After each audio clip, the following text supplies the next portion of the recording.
game ready, steady aim at the target. I'm flooding the market, a break from the garbage. An artist, sensitive about mind pardon. No margin for error, flawless be rarer. The black cat goddess, you walking with a panther. Painting these pictures with words like... Hey, it's your girl, Madam Money, aka Trap, and welcome to the official Sort in the Game album review of Rock Marciano's Mount Marci. Make sure you hit that like button, make sure you hit the subscribe button, and let's get it. Now, before I even get started, shout out to Nadlib at nadlib.com. Shout out to Ten, the villain who blessed me with the project. Salute to you guys. I know with a lot of conversation going on around there about the pricing of this being $40, and that's too high. But if anybody knows Rock Marci and Rock Marciano's style in this, you know, it being, you know, $40 is not a real problem. Like I said, I definitely also bought the album, even though it was either blessed to me, and I do appreciate the efforts involved from, you know, people showing me their support and wanting me to get the word out about this album, because we're not seeing a lot of conversation about it off the simple fact that it wasn't a $20 drop. You feel me? I seen a whole bunch of conversations. Oh, you're going to charge $40 during a pandemic for... Come on, man. Don't be like that. Y'all niggas really know that y'all have spent $40 on pussy that y'all will never receive again in y'all life. Y'all can't do something and keep it into your personal collection from such like a Godfather and a staple in the game. It really, really is disheartening. But shout out to madlib.com. Madlib over there. That's my girl. We cooking up some hot shit.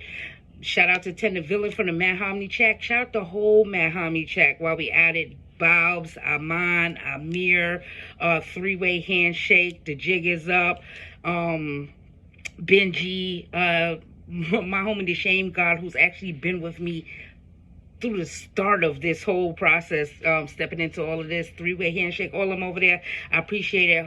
Holy Luciano, I appreciate y'all perspectives and y'all views when it comes down to the underground in general. Is nothing more valid than what they be doing in this chat. So salute to you guys. But let's get into Mount Marci. Now, it starts off with a disclaimer called allegories. It's on the lines of, you know, the names and dates and times have been changed to protect the innocent type of shit going on there.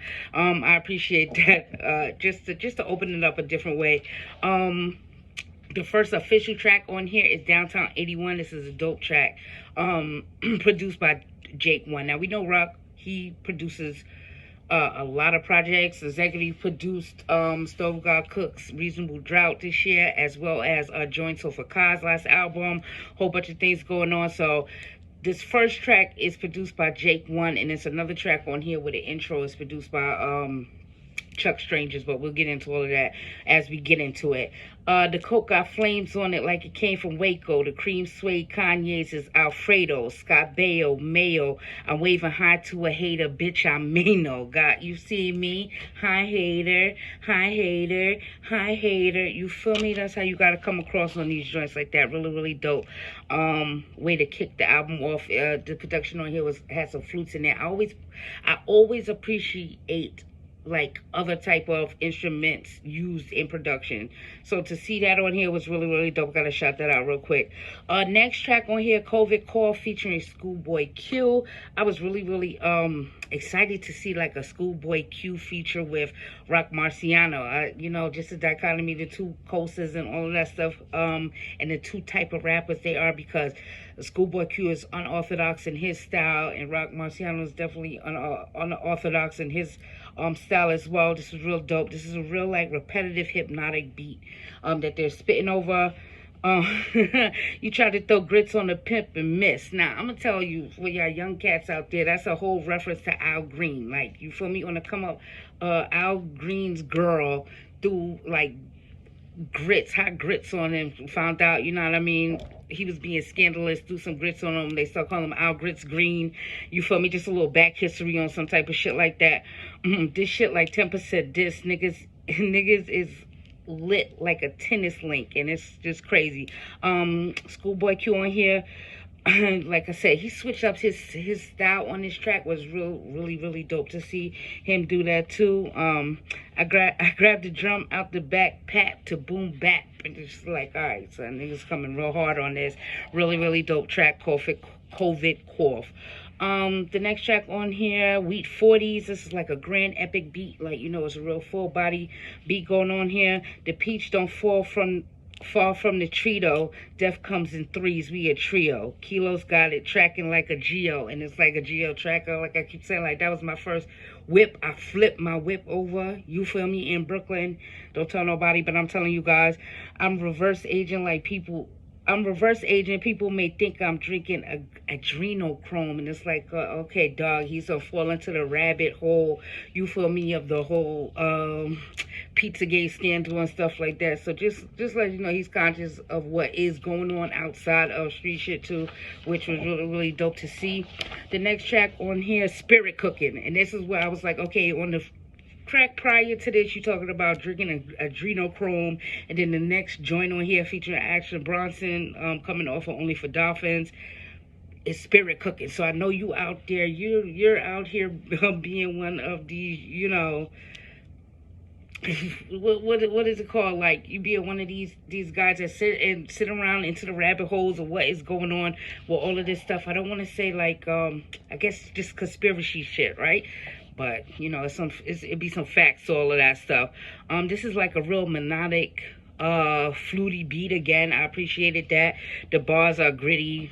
It's like gritty versus melodic, and that's what this track made me realize what was going on here. So on the album, this is like the 5th track on here, 4th real track. It made me realize what was going on because the bars are really, really gritty, and he's coming on with this texture that he's usually used to, but the production is way different than the other projects that he has put forth in the past. Action Bronson on here, he does his thing. As always, they have a history with each other. I know that Action Bronson says a reference to Crocodile Soup, and I'm saying right here first on Salt in the Game that Action Bronson's next project probably be called Crocodile Soup. All right, let's go. Number 6, Pimps Don't Wear Furs. If you killed it, pimp juice spilt. Like, dog, just spit that. Like, Rock Marciano, he's one of these like pure pimping rappers and shit like that. He's the only person in the world will make me smuggle a brick for him. Like, you feel me? Just off of the shit he says and how he says and how he carries himself amongst all of these tracks. So that's just a dope little track right there. The next track on here, Butterfly Effect. Cool out before you get sidestepped. The Butterfly Effect. Like, just the way he delivers this stuff on here was really, really dope. My third eye not calcified. Like, just letting you know, like I'm saying, he's one of these. He's into all of this new wave, new age woke shit that's going on. So just let you step aside from the street shit for a second and just some otherworldly shit. I want to say like esoteric, but it's not really along those lines. It's not like that. Even though the next track on here is called The Eye of Horus, featuring Stove God Cooks. Again, like, what a great artist that Rock Marciano introduced into the game. Like, he gets respected, he gets revered. I also do say that, Reasonable Drought is one of these projects that, everybody is putting on this high pedestal. I hope the next album comes out, lives up to this debut album, because otherwise it's going to be a lot of hurt feelings out there. So, Stove God, if you're hearing me, make sure you put in your foot and putting your wrist, wrapping your wrist real hard on this next project, because, like, dog, other than that, you're going to get slaughtered out there, and I'm just keeping it real. Again, Rock Marciano is coming up, pure Pippin track. Stove God, he says on here, I make one brick, 2 without blinking. They was sleeping, now I got them rethinking. Dope. I need my own holiday, powder day. I bumped into the homie, he said he think the feds on me. I told him you should worry about some other shit, honestly. Like, why your Jesus piece look like Matthew McConaughey? Like, dog, I don't know, like, the underground been really coming at niggas' necks and they Jesus pieces. I don't know if they talking about one nigga, I don't know if they talking about multiple niggas, I don't know. But if you're, first of all, if your Jesus piece always had to be correct. You feel me? Your Jesus piece always had to be dope. And you know what I mean? You keep your Jesus piece so you make sure that shit is right. Like me, for one, I gave my Jesus piece away. Thank you. The next track on here, Still Vagina. This is a piano-y beat, real grimy. I learned on the job how to work the jaw. Circle motions make the work hard. Like, he also says on here, I'm talking to a corpse. I'm bored. And I'm like, dog, this nigga is crazy right here. Rappers play this at home alone on low like it's porn. I'm like, damn, this nigga actually really killed this track, Still Vagina, but I'm talking to a corpse. I'm bored. Like, dog, what do you, like, get out of there. Don't be talking to no corpses. The next track on here called Broadway Billy featuring Kool Keith. This was really, really dope. I didn't, like, when I saw Kool Keith's name on here, I was like, damn, this is a crazy matchup because, you know, again, just somebody with an unorthodox flow on here, just having a feature was really, really dope. He says all these, he's showing his age a little bit on here. It makes like Addams Family references and Sammy Davis Jr. references and all of this stuff. But it was all right over this like real cinematic beat. But this was like a real Kool Keith track too at the same time. I appreciate that. The next track on here, Baby Powder. Now this is a track that Chuck Strangers did the first half of the beat for the production. So that was all right. Rock Marciano says on here, stepped on the keys, did the pepper seed. Like, dog, do you, like, yeah, I don't even know none of this shit really though. The second half picks it back up. Never let an outsider know what the family's thinking and things along these lines. Like, just a really, really dope track. You always gotta listen to Rock Marciano and what he's saying.